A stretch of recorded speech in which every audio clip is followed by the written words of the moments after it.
사람들은 지혜를 얻기 원합니다. 주로 어떤 지혜를 원합니까? 돈을 어떻게 하면 잘 벌 수 있을까? 이런 지혜를 얻기를 원하죠. 성공을 하기 위해 무엇을 해야 하는가? 인간관계는 어떻게 맺어가야 하는가? 또 자녀 교육은 어떻게 하면 더 잘할 수 있는가? 주로 살아가면서 실제적으로 필요한 삶의 지혜를 얻으려고 합니다. 그래서 자기 개발이나 처세술, 경제 경영 관련 분야의 이런 서적들이 베스트셀러 상위권에 항상 자리를 잡지요. 그런데 문제는 그런 책들을 쓴 저자들이 결코 모든 문제들의 답을 알고 있지 못할 뿐더러 그들 역시도 우리와 별반 다를 바 없이 동일한 문제들을 안고 살아가는 유한한 인간들일 뿐이라는 사실입니다. 그러니 그런 책들이나 강연들이 일시적인 해법을 제시해 주는 것처럼 보이지만 우리 인생의 궁극적인 해법은 될 수가 없습니다. 우리는 각자가 모두 다른 환경에서 각자가 모두 다른 모양과 방식대로 살아가고 있기 때문에 이 세상 안에서는, 이 땅에서는 변하지 않는 절대적이고 규범적인 지혜를 찾을 수가 없는 것이죠.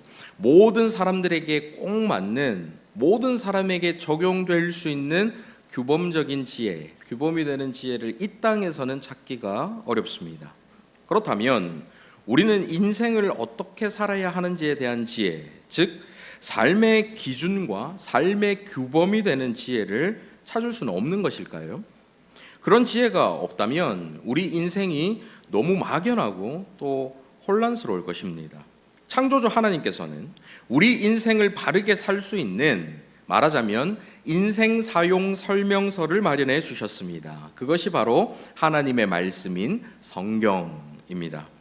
성경 안에는 우리 인생에 꼭 필요한 지혜들이 모두 담겨 있습니다. 그 중에서도 시가서로 분류되면서 동시에 지혜서라고도 불리는 잠언, 욥기, 전도서를 통해서 하나님께서 친히 주신 삶의 지혜들을 얻을 수가 있는 것이죠. 성경 통독의 순서를 따르다 보니까 욥기는 몇 주 전에 이미 살펴봤지만 오늘은 이 세 권의 지혜서 중에 이번 주에 읽게 될 잠언에 대해서 함께 살펴보면서 우리가 살아가면서 일반적으로 가져야 하고 또 적용해야 할 지혜가 무엇인가 하는 것에 대해 생각해 보도록 하겠습니다. 지혜라는 것은 사실 단순하지가 않습니다. 지혜의 근원 되시는 하나님께서 우리가 도저히 다 이해할 수 없는 단순하지 않은 분인 것처럼 또한 그분께서 창조하신 이 세상이 단순하지 않고 다양한 모습을 가진 것처럼 지혜 역시도 단순하지 않은 것입니다. 그래서 하나님께서는 그 지혜의 다양한 모습들을 잠언, 욥기, 전도서 이렇게 각기 다른 책들에 담아서 우리에게 주신 것이지요. 따라서 하나님의 지혜를 정확하게 이해하고 또 그 지혜를 얻기 위해 우리는 이 세 권의 책들을 함께 생각해 봐야 하는 것입니다. 각 권의 특징들을 간단하게 설명을 드리면 잠언은 하나님께서 우리와 세상에 정해주신 규범 또는 규칙을 다룹니다.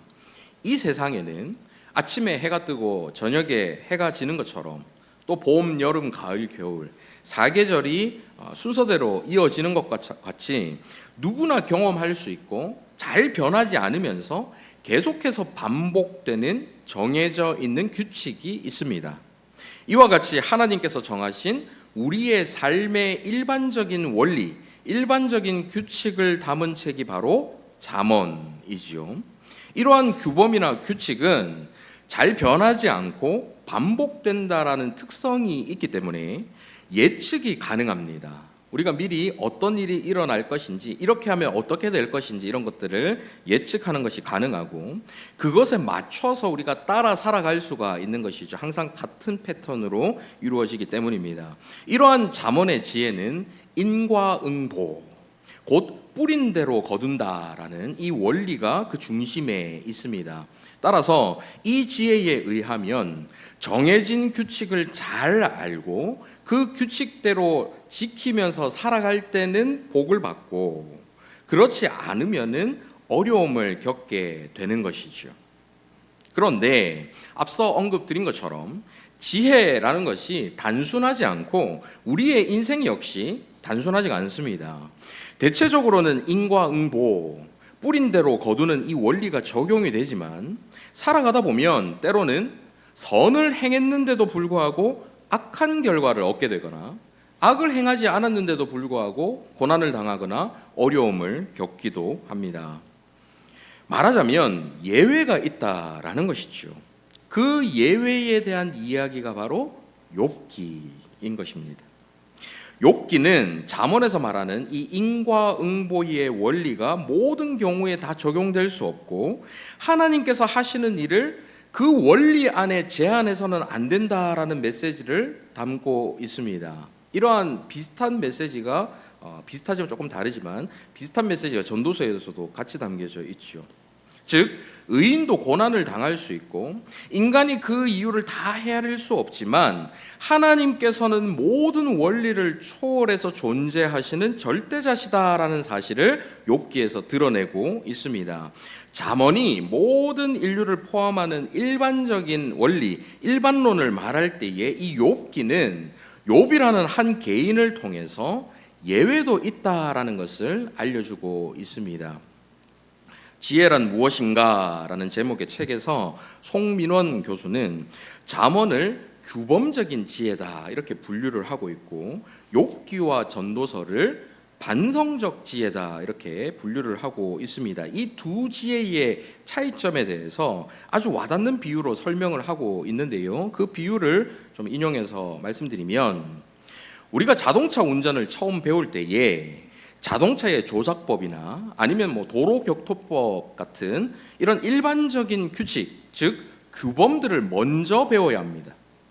이렇게 모두가 적용하고 모두가 따라야 하는 일반적인 규범, 이런 규범은 반드시 필요하죠. 만약에 누구에게나 일반적으로 적용되고 예측이 가능한 이 규범이 없다면 도로는 완전히 무질서해질 것입니다.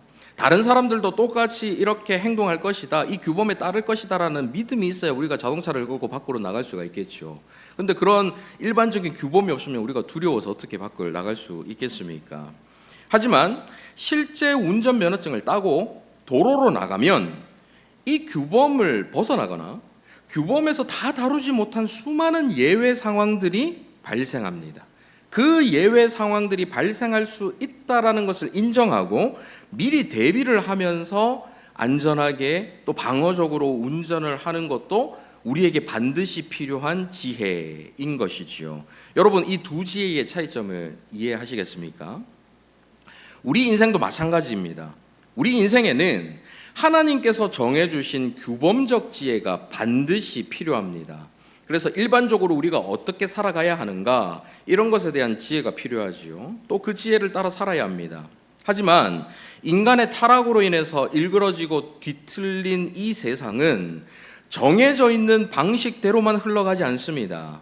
나는 차선을 잘 지켜서 가고 있어도 음주운전을 한 차가 갑자기 중앙선을 넘어서 내 차를 들이받는 일인 얼마든지 생길 수가 있는 것이죠. 이것이 바로 규범적 지혜를 다루는 잠언과 반성적 지혜를 다루는 욥기 전도서의 차이인 것입니다. 두 가지 지혜가 우리에게 다 있어야 하는 것이죠. 일반적으로 살아가는 삶의 원리를 우리는 분명히 알고 있어야 하고, 때로는 그런 것에 예외적인 상황들이 있을 수 있다는 것도 미리 인정하고 대비하는 두 가지 지혜가 필요하다는 것입니다. 이 전도서에 대해서는 다음 주에 살펴보기로 하고요. 오늘은 우리 인생이라는 차를 운전하기 위해 가장 기본적으로 배워야 하는 규범적 지혜, 잠언에 대해서 좀 더 깊이 살펴보도록 하겠습니다. 먼저 잠언을 어떻게 읽어야 하는가 하는 것을 알아보도록 하겠습니다. 이 한글 성경의 제목 잠언이라는 것은 한자로는 바늘잠, 말씀언, 직역하면 바늘로 찌르는 말, 이렇게 직역할 수 있을 것입니다. 우리가 잘못된 길로 빠지지 않도록 콕 찔러서 일깨워주는 말씀, 이렇게 이해할 수가 있겠죠. 이 제목은 잠언에 담겨있는 교훈에 강조점을 둔 제목입니다.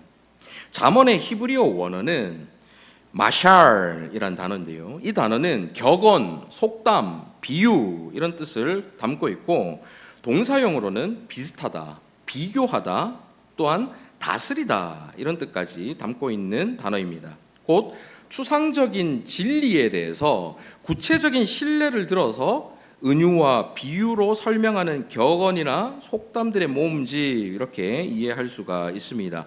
성경에서 이 마샬이라는 이 단어는 다양하게 번역이 되고 있는데요. 민수기 24장에서 이 단어가 쓰이는데 거기서는 이 단어를 노래, 예언 이렇게 번역하고 있습니다. 신명기나 열왕기상에 쓰이는 이 단어는 속담으로 번역되었고요. 욥기에서도 이 단어가 나오는데 욥기에서는 이 단어를 풍자 이렇게 번역하고 있습니다. 시편에서는 이야기거리 그리고 비유 이렇게 번역하고 있죠.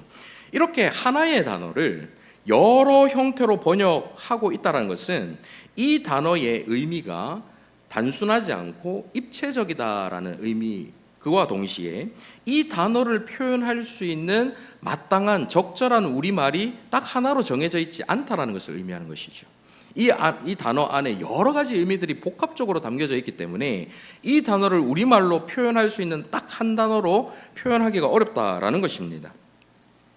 어느 이단은 꼭 한글 성경, 그것도 지금 우리가 읽고 있는 이 개정 성경은 안 되고 꼭 옛날 성경 개역 한글만 읽도록 한다라고 들었습니다. 그래야 자신들이 주장하는 비유풀이가 말이 되니까 그렇게 사람들에게 시키는 것이죠. 얼마나 무식한 소리인지 모릅니다. 성경은 너무 당연한 이야기지만 한글로 기록된 책이 아닙니다. 한글로 성경이 기록된 책이 아니에요. 성령의 감동으로 기록된 이 성경의 원본, 처음 모세가 작성했던 그 원본, 처음 성경 기자들이 작성했던 그 원본은 아무런 오류도 오점도 없는 무오한 하나님의 말씀입니다. 여러분 아멘이십니까? 그 원본은 무오한 하나님의 말씀이지만 번역에는 얼마든지 오류가 있을 수가 있습니다. 언어도 다르고 시대도 다르고 문화도 다르고 다 다르기 때문에 미묘한 그 뉘앙스의 차이로 인해서 우리도 왜 아이들이 쓰는 단어와 어른들이 쓰는 단어 느낌이 다르고 의미가 다른 그런 단어들도 있지 않습니까?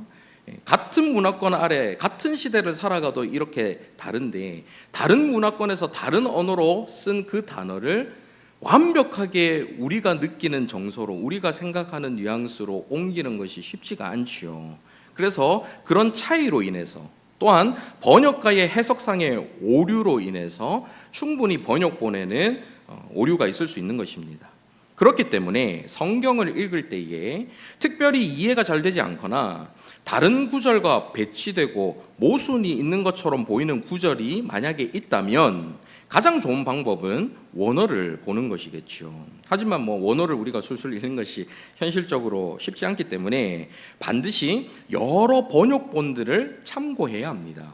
한글 성경 중에서도 개역 개정뿐만 아니라 현대인의 성경도 있고 표준 세번역도 있고 여러 가지 번역본들이 있지 않습니까? 또 영어로도 여러 형태의 번역본들이 있죠. 이런 여러 번역본들을 함께 참고해야 하는 것입니다. 제가 여러분께 자주 원어의 뜻을 설명드리는 이유가 바로 여기에 있습니다. 유식한 척 하려고 뭔가 있어 보이려고 그런 게 아닙니다.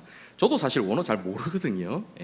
잘 모르는데 그럼에도 본문에 대한 정확한 설명을 드리기 위해서 열심히 찾아보고 책도 뒤져보고 주석도 보고 그렇게 열심히 공부해서 여러분들께 알려드리는 것이죠. 단어의 정확한 의미를 알지 않으면 같은 본문도 완전히 다른 해석이 가능하기 때문입니다. 특히 이 잠언이라는 책은 어떤 사건이나 시간 순서로 전개되는 이야기를 담은 책이 아니기 때문에 각 구절을 구성하는 단어의 의미를 정확하게 알아야 그 구절의 의미를 제대로 파악할 수가 있습니다. 어떤 구절들이 앞뒤 문맥과 자연스럽게 이어지지 않고 각 격언들, 속담들을 모아놓은 책이기 때문에 그렇습니다. 그래서 더더욱 이 단어의 의미를 잘 아는 것이 중요하죠. 여러분이 잠언에서 잘 아시는 내용으로 예를 한번 들어보도록 하겠습니다. 잠언의 마지막 31장에는 현숙한 여인에 대해서 나옵니다. 10절 한번 보십시오. 누가 현숙한 여인을 찾아 얻겠느냐? 그의 값은 진주보다 더하니라. 예전에 중고등부 수련회에서 강사 목사님이 이 구절로 설교를 하시면서 우리 여학생들은 모두 이런 현숙한 여인이 되라 이렇게 하시니까 아멘 소리가 별로 안 나오더라고요. 근데 이제 이어서 우리 남학생들은 꼭 이런 현숙한 여인을 만나야 한다 막 이렇게 강조하시니까 여기저기서 큰 소리로 전부 아멘 얼마나 막 크게 하는지 저는 막 군대 와 있는 줄 알았습니다. 물론 그 중에서 가장 큰 소리로 아멘 외치던 뚱뚱한 남학생이 하나 있었는데 그게 누군지는 여러분 상상에 맡기도록 하겠습니다. 아무튼 한국교회 이 성도들은 현숙한 여인, 이 현숙한 여인을 아주 좋아합니다. 그래서 어느 교회에 가든지 김현숙 집사님, 이현숙 권사님 꼭 계시지요. 우리 교회도 한번 계시지 않습니까? 예. 여러분, 현숙한 여인 하면 어떤 이미지가 떠오르십니까? 뭔가 지혜롭고 어질고 정숙한 여인, 막 이런 여인이 떠오르시죠. 이를 네 글자로 하면 무엇입니까? 현모양처. 현모양처로 할 수 있죠. 그런데 이 현숙한이라고 번역되어 있는 원어, 히브리어 원어는 하일이라는 단어인데요. 이 단어의 뜻은 힘, 능력 이런 뜻입니다. 다른 성경 구절들에서도 이 단어가 자주 쓰이는데요. 다른 성경 구절에서는 이 단어를 각각 군대, 용맹, 용사 이렇게 번역하고 있습니다.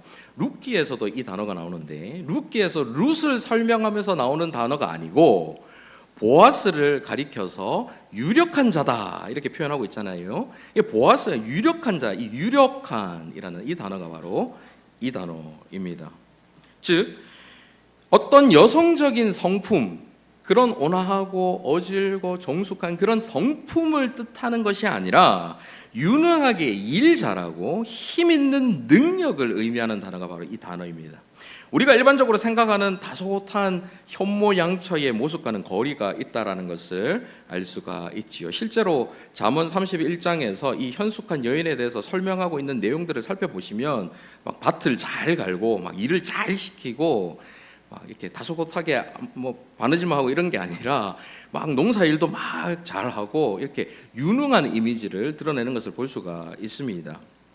따라서 원어의 뜻을 제대로 반영해서 번역하려면 현숙한 여인이 아니라 유능한 여인 이렇게 번역해야 올바르다고 할 수가 있지요.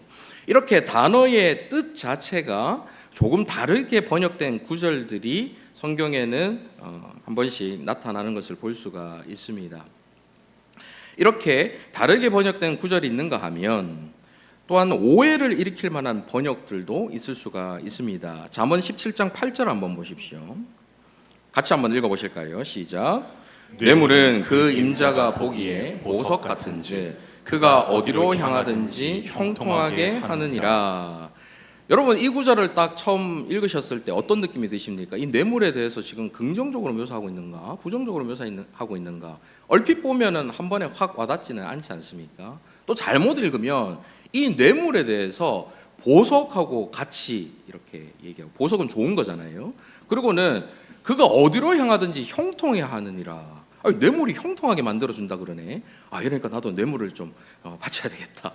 막 이렇게 해석할 수 있는 오해의 소지가 있는 번역인 것이죠. 이 구절을 현대인의 성경에서는 어떻게 이야기하는지 한번 보십시오. 어떤 사람은 뇌물을 마법처럼 생각하여 그것이면 무엇이든지 할 수 있다고 믿는다. 물론 이 원어에는 마법이라는 단어는 들어있지 않습니다. 이 개역 개정에서 잘 번역한 보석, 돌 그런 의미하는 이 단어가 이제 원어에는 들어가 있지만 어쨌든 그것을 의역해서 마법이라는 단어를 이렇게 썼지요. 현대인의 성경을 읽으면 어떻습니까? 이 뇌물에 대해서 뇌물을 사용하려고 하는 또는 받는 그 사람이 이 뇌물에 대해서 형통하게 만들어준다라고 스스로 믿고 있구나 이렇게 받아들여지지 않습니까? 이 뇌물이 긍정적으로 쓰였는지 부정적으로 쓰였는지 한 번에 와닿게 되지요. 이처럼 잠언을 읽으면서 선뜻 이해가 되지 않는 구절들이 종종 나타나는데 이것은 원어와 또 다양한 번역본들을 함께 보는 것이 필요한 것입니다. 잠언을 읽을 때 주의해야 할 점이 또 있는데요. 그것은 이 잠언 성경 안에 뭔가 내용이 모순되는 것 같은 구절들이 있다라는 것입니다. 잠언 26장 4절 한번 보십시오. 같이 한번 읽어보실까요? 시작.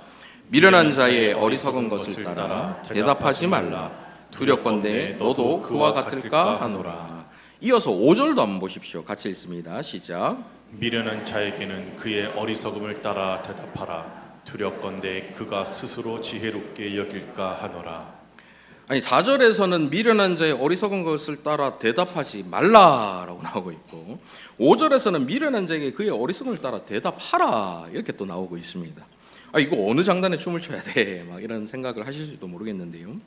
이 구절들은 상황에 따라서 각각 다른 행동 지침을 준 것이다라고 이해해야만 합니다. 4절은 어리석은 자들과 논쟁을 하다 보면 계속 언쟁을 벌이다 보면 결국 무의미하고 무익한 논쟁만 이어지기 때문에 이 어리석은 자들에게 대답하지 말라 이렇게 나오고 있는 것이고요.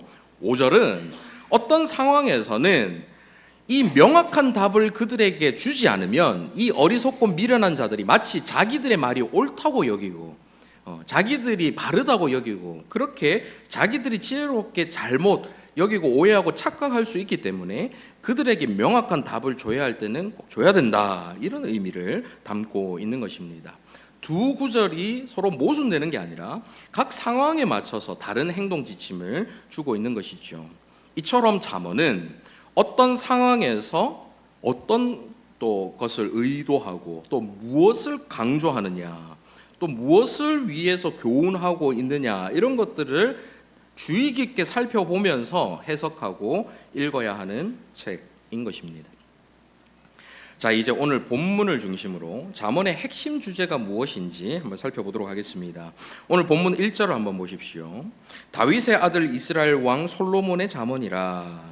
잠언의 저자가 솔로몬이라고 밝히고 있지요. 하지만 잠언 전체가 솔로몬의 저작은 아닙니다. 30장에서 야게의 아들 아굴의 잠언이 나오고 있고요. 31장에는 아까 현숙한 여인, 유능한 여인, 그 여인에 대해서 교훈한 것은 르무엘의 왕, 그 왕의 어머니, 그 어머니가 교훈한 그 잠언입니다.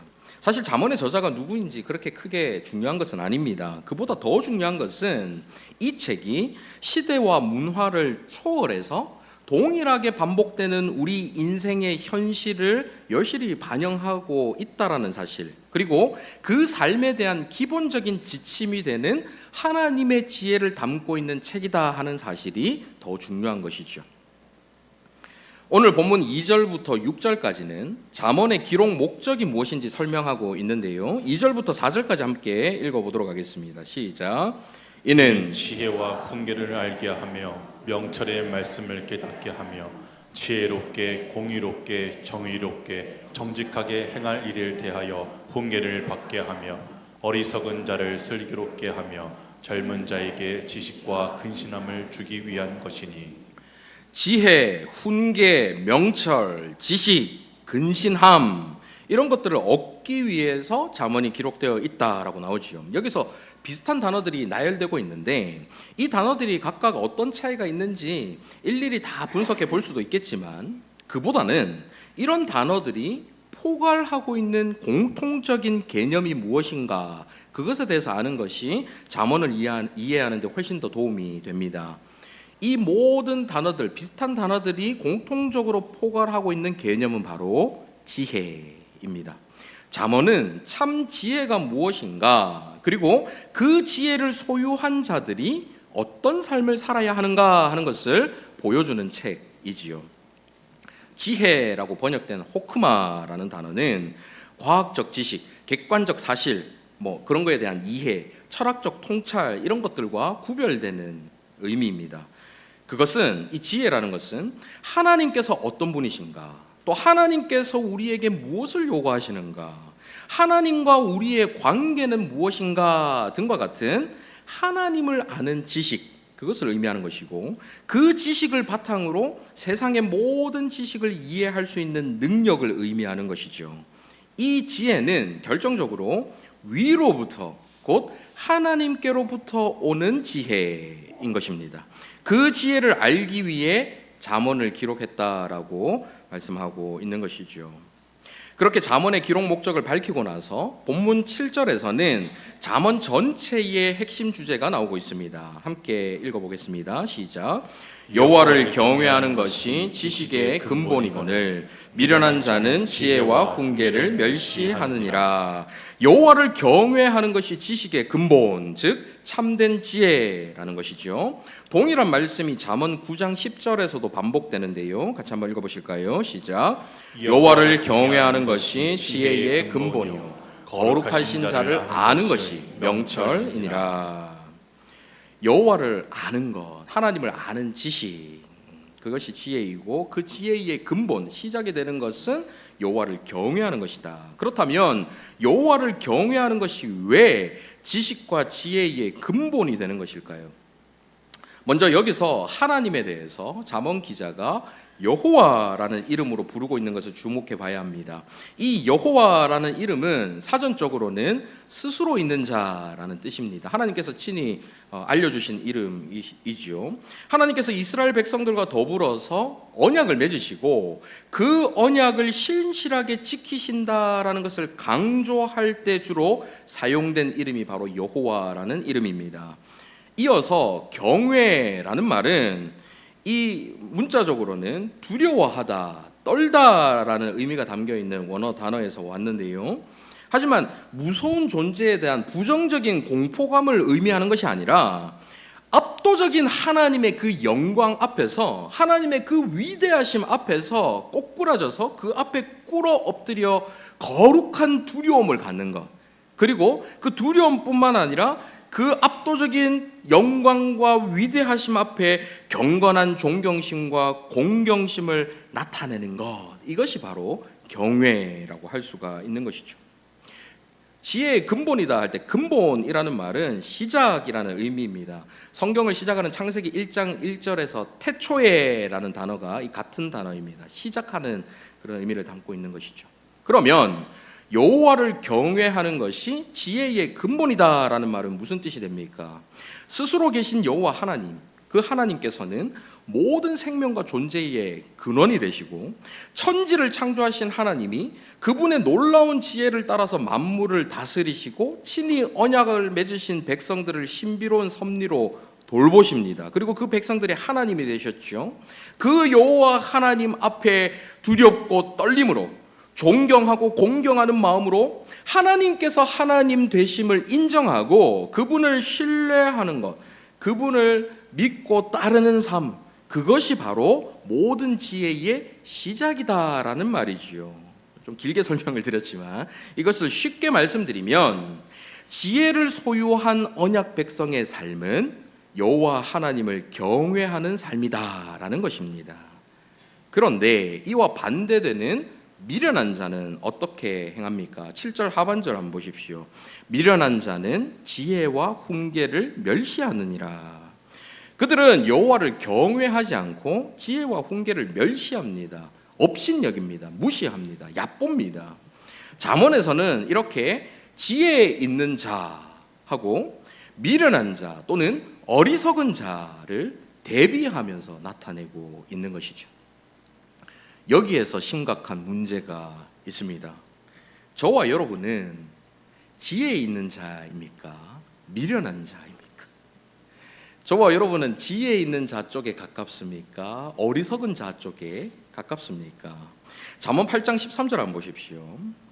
여호와를 경외하는 것은 곧 지혜 있는 자, 여호와를 경외하는 것은 악을 미워하는 것이라. 나는 교만과 거만과 악한 행실과 패역한 입을 미워하느니라. 여호와를 경외하는 자, 곧 지혜 있는 자는 악을 미워해야 하는데 우리는 악을 미워하고 있습니까? 교만과 거만과 악한 행실과 패역한 입을 우린 정말로 미워하고 있습니까? 다른 사람들이 교만한 거 보면 막 미워하지요. 막 못 봐주지요. 막 패역한 입으로 막 이상한 얘기를 막 하면 저 입술을 불러 찢어야 돼 막 이러면서 남들은 용서 못 하는데 자신의 입에 교만한 말이 담기는 것은 관대합니다. 별로 싫어하지 않습니다. 우리는 실제로 악을 미워하는 것처럼 말은 하지만 그렇게 악을 미워하지 않습니다. 여러분, 선한 행동을 하는 것이 어렵습니까? 악한 행동을 하는 것이 어렵습니까? 악한 행동은 그냥 생각하는 대로 가만히 내버려 두면 악한 생각을 하게 되고, 행동하는 대로 가만히 내버려 두면 악한 행동은 자연스럽게 하게 됩니다. 선한 행동은 노력해야 할 수 있는 것이요. 이것만 봐도 우리는 지혜 있는 자냐, 어리석고 미련한 자냐, 어느 쪽에 가까워 있느냐 하는 것을 알 수가 있습니다. 이번 주 잠언 전체를 읽으시겠지만 읽으면 읽을수록 이거 지혜 있는 자 되기가 너무 힘든데, 나는 지금 이 완전히 미련한 자, 어리석은 자인데, 이런 생각들을 아마 갖게 되실 것입니다. 우리는 사실 우리의 힘과 의지로 지혜 있는 자가 될 수가 없습니다. 앞서 지혜라는 이 호크마라는 단어를 설명드릴 때 이 지혜라는 것이 위로부터, 하나님께로부터 받아야 한다라는 말씀을 드렸습니다. 우리 스스로의 힘으로 이 지혜를 가질 수가 없다라는 것이죠. 여기서 우리가 지혜를 얻기 위해서 아주 중요하게 살펴봐야 하는 것이 있습니다. 잠언 8장 17절 한번 읽어보도록 하겠습니다. 같이 읽습니다. 시작. 나를 사랑하는 자들이 나의 사랑을 입으며 나를 간절히 찾는 자가 나를 만날 것이니라. 잠언 8장에서는 이 지혜를 의인화해서 표현합니다. 즉, 내가 너희를 부르며 내 입은 진리를 말하며 나 지혜는 명철로 주소를 삼으며, 8장에 보면 이렇게 계속해서 구절들이 나오는데요. 이러면서 지혜가 마치 한 인격적인 존재이고 마치 스스로 말하는 것처럼 기록되어 있는 것을 볼 수가 있습니다. 그러면 앞서 읽으신 이 17절에서 나를 사랑하는 자들이 할 때 이 나는 누구를 가리키는 것일까요? 여호와 하나님이 아니라 지혜를 가리키는 것입니다. 그래서 지혜를 넣어서 다시 읽으면 지혜를 사랑하는 자들이 지혜의 사랑을 입으며 지혜를 간절히 찾는 자가 지혜를 만날 것이니라, 이런 말이죠. 그런데 살아있는 이 지혜가 자신을 가리켜서 뭐라고 말하고 있는지 8장 22절 23절도 한번 보십시오. 여호와께서 그 조화의 시작 곧 태초에 일하시기 전에 나를 가지셨으며 만세 전부터, 태초부터, 땅이 생기기 전부터 내가 세움을 받았나니. 태초에 일하시기 전에, 만세 전부터, 땅이 생기기 전부터, 무슨 말입니까? 하나님께서 천지를 창조하시기 전에 이미 이 지혜라는 존재가 존재하고 있었다라는 말입니다. 그 다음 30절은 더 놀랍습니다. 내가 그 곁에 있어서 창조자가 되었대요. 날마다 그의 기뻐하신 바가 되었으며 항상 그 앞에서 즐거워하였으며, 하나님께서 천지를 창조하실 그때에 그 곁에 있어서 자신이 창조자가 되었다라고 말하고 있습니다. 이 정도면 신성모독 아닌가요? 여기까지도 놀라운데 35절도 한번 보십시오. 대저 나를 얻는 자는 생명을 얻고 여호와께 은총을 얻을 것임이니라. 이쯤 되면 성경 좀 읽으신 분들은 이 구절들과 비슷한 구절을 읽으신 기억이 아마 나실 것입니다. 어디서 읽으셨습니까? 요한복음이 떠오르시면 여러분 성경을 아주 잘 읽고 계신 분이십니다. 요한복음 1장 1절부터 5절까지 같이 한번 읽어보시겠습니다. 시작. 태초에 말씀이 계시니라. 이 말씀이 하나님과 함께 계셨으니 이 말씀은 곧 하나님이시니라. 그가 태초에 하나님과 함께 계셨고 만물이 그로 말미암아 지은 바 되었으니 지은 것이 하나도 그가 없이는 된 것이 없느니라. 그 안에 생명이 있었으니 이 생명은 사람들의 빛이라. 빛이 어둠에 비치되 어둠이 깨닫지 못하더라. 잠언이 호크마 곧 지혜를 인격적인 한 존재로 의인화한 것처럼 요한복음에서, 신약의 요한복음에서 사도 요한은 로고스 곧 말씀을 인격적인 한 존재로 의인화하고 있습니다. 그 말씀은 태초에 하나님과 함께 계셨고 만물이 그로 말미암아 지은 바 되었습니다. 창조자, 만물이 그로 말미암아 지은 바 되었죠. 그리고 그 안에 생명이 있습니다. 잠언 8장이 기록하고 있는 이 지혜와 똑같지 않습니까? 요한은 여기에 더해서 한마디 덧붙입니다. 이 말씀은 곧 하나님이시니라. 요한이 말한 이 말씀, 로고스 말씀이 누구이십니까? 바로 우리 주 예수 그리스도이시지요. 요한이 말한 이 말씀과 잠언에 나오는 이 지혜가 똑같다면 지금 이 지혜는 누구를 가리키는 말입니까? 바로 우리 주 예수 그리스도를 가리키는 말인 것입니다. 고린도전서 1장 24절 한번 보십시오. 오직 부르심을 받은 자들에게는 유대인이나 헬라인이나 그리스도는 하나님의 능력이요, 그 다음 뭐라고 나옵니까? 하나님의 지혜니라. 예수 그리스도가 곧 하나님의 지혜라고 말씀하고 있습니다. 사랑하는 성도 여러분, 이것이 바로 복음입니다. 잠언은 우리가 기본적으로 언약 백성으로서 지켜야 하는 모든 규범들입니다. 우리가 하나하나 다 지켜나가고 지혜 있는 자가 되어야지 미련한 자로 살아면 안 된다 하는 것을 보여주고 가르쳐주는 책이지요. 그런데 우리는 자연스럽게 지혜 있는 자의 삶을 사는 것이 아니라 자연스럽게 미련하고 어리석은 자, 그 삶을 살아가는 존재들입니다. 너무 연약해서, 너무 완악해서 넘어진 데서 또 넘어지고 같은 죄를 계속해서 반복하는 미련하고 어리석은 자이지요. 이 규범들을 모두 지켜서 진짜 지혜 있는 자가 될 수 있는 사람은 이 땅에 아무도 없습니다. 이 땅에서 잠언이 말하는 모든 교훈, 모든 훈계와 지식과 근신함을 다 지키셨던 분, 그리고 규범적 지혜 그 자체가 되신 분, 유일하게 딱 한 분 계시는데 누구이십니까? 우리 주 예수 그리스도이시지요. 우리는 우리의 힘으로 잠언의 말씀을 실천하는 것이 아니라 지혜 자체이신 예수 그리스도를 믿고 의지함을 통해서 그분에게서 주어지는 힘으로 이 잠언의 지혜를 실천하며 살아가는 사람들인 것입니다. 여러분 아멘이십니까?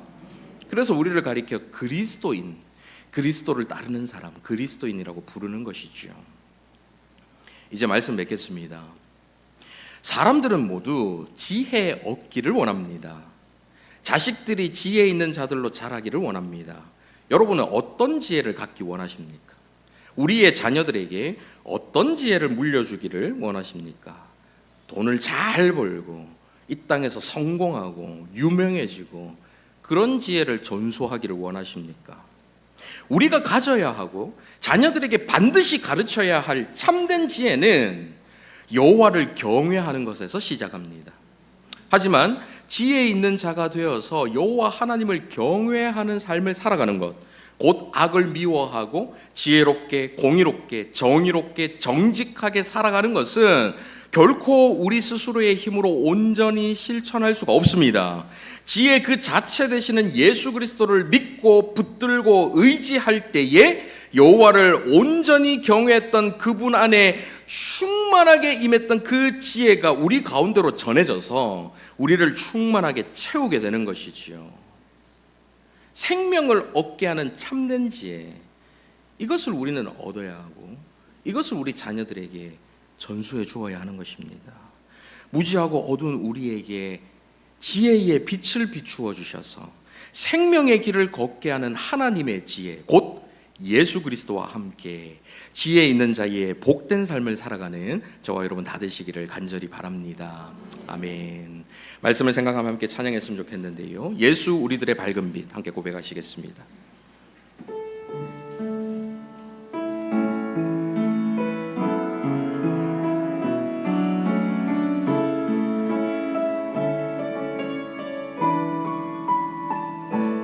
예수 우리들의 밝은 빛, 은혜와 긍휼을 베푸시는 주, 의의 길을 따라가는 주의 자녀들에게 항상 밝은 빛을 비추시네. 태초부터 계셨던 지혜, 그는 구원의 주 하나님, 지혜롭게 공의로 세상을 다스리시는 주를 경외하는 자들에게 부어주시는 놀라운 주님의 영광,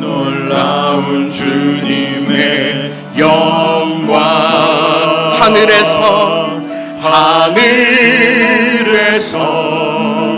찬란하게 빛나는 주의 하나님의 영광 이 땅에 오셨네. 어둠을 밝히고 새 생명 주시네. 영원히 빛나는 나의 예수님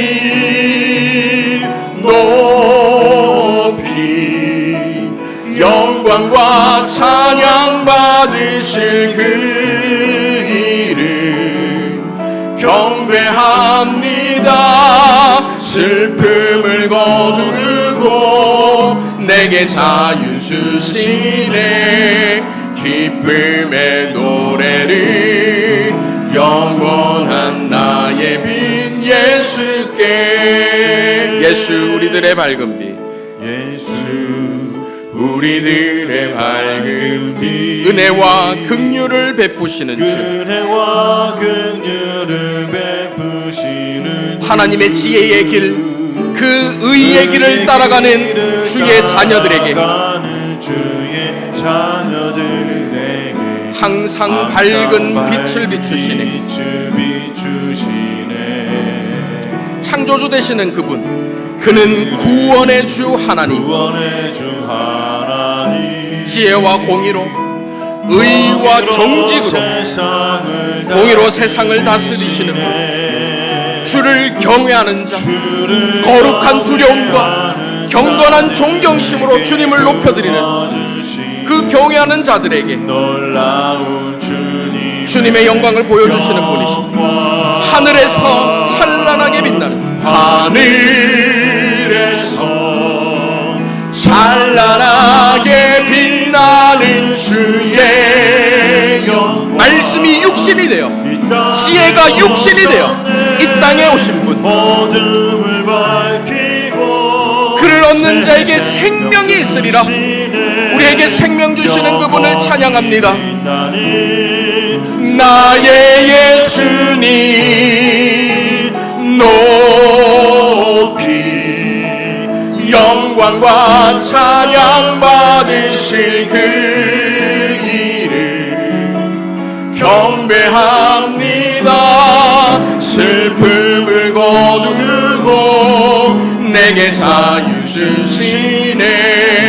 기쁨의 노래를 영원한 나의 빛 예수께. 마지막으로 한 번 더 고백합니다. 하늘에서 찬란하게 빛나는 주의 영광 이 땅에 오셨네. 어둠을 밝히고 새 생명 주시네. 영원히 빛나 나의 예수, 나의 예수님 높이 영광과 찬양 받으실 그 길은 경배함. 우리 삶을 이끄는 그 지혜로 슬픔을 거두고 내게 자유 주시네. 기쁨의 노래를 영원한 나의 빛 예수께. 할렐루야. 이 시간 말씀을 생각하며 함께 기도했으면 좋겠는데요, 무지와 어둠 가운데 있는 우리에게 지혜의 빛을 비추어 주셔서 진리를 깨닫게 하시고 생명을 주시는 예수 그리스도, 그분이 바로 우리가 반드시 가져야 할 참된 지혜인 것입니다. 이 시간 기도하실 때 예수 그리스도라는 그 지혜를 소유하게 하여 주시옵소서. 우리 자녀들에게 세상 지혜, 헛된 지혜를 전수하는 것이 아니라 생명을 얻는, 영원한 생명을 얻게 하는 예수 그리스도라는 참된 지혜를 물려주고 전수할 수 있는 저희 모두가 되게 하여 주시옵소서. 말씀을 생각하며 함께 기도하며 나가도록 하겠습니다. 살아계신 아버지 하나님, 자비로우신 아버지 하나님, 주님만을 바라보며 주님만을 붙들며 살아갑니다. 여호와를 경외하는 것이 지혜의 근본이라 하셨사오니 여호와 하나님을 거룩한 두려움으로, 경건한 존경심과 공경심으로 경외하며 주님 주시는 그 지혜를 가지고 살아가는 저희 모두의 삶이 될 수 있도록 인도하여 주시옵소서. 우리의 힘으로 지혜롭게 살 수가 없습니다. 우리의 힘으로 지혜 있는 자의 삶을 살아갈 수가 없습니다. 지혜 되시는 예수 그리스도를 의지함을 통해서 이 땅에서 참된 지혜를 소유하고 참된 지혜 있는 삶을 살아가는 저희 모두가 될 수 있도록 인도하여 주시옵소서. 우리 자녀들에게 돈을 잘 벌고 성공을 하고 유명해지고 이 땅에서 잘 먹고 잘 사는 그 지혜, 세상 지혜를 전수하는 것이 아니라 그 썩어 없어질 헛된 지혜를 전수하는 것이 아니라 영원한 생명을 얻게 하시는 이 영원한 가치가 있는 지혜를 전수하는 저희 모두가 될 수 있도록 인도하여 주시옵소서. 전능하신 아버지 하나님, 태초 이전에 하나님과 함께 하시고 창조주가 되어 만물을 창조하신 참된 지혜이신 예수 그리스도를 믿게 하여 주심에 감사드립니다. 예수 그리스도 안에서 지혜 있는 자의 삶을 살아갈 수 있도록 인도하심에 감사를 드립니다. 여호와를 경외하는 삶, 이 땅에서 누릴 수 있는 그 가장 복되고 지혜로운 삶을 살아가는 저희 모두가 되게 하여 주시옵소서. 살아계신 예수 그리스도의 이름으로 기도하옵나이다. 아멘.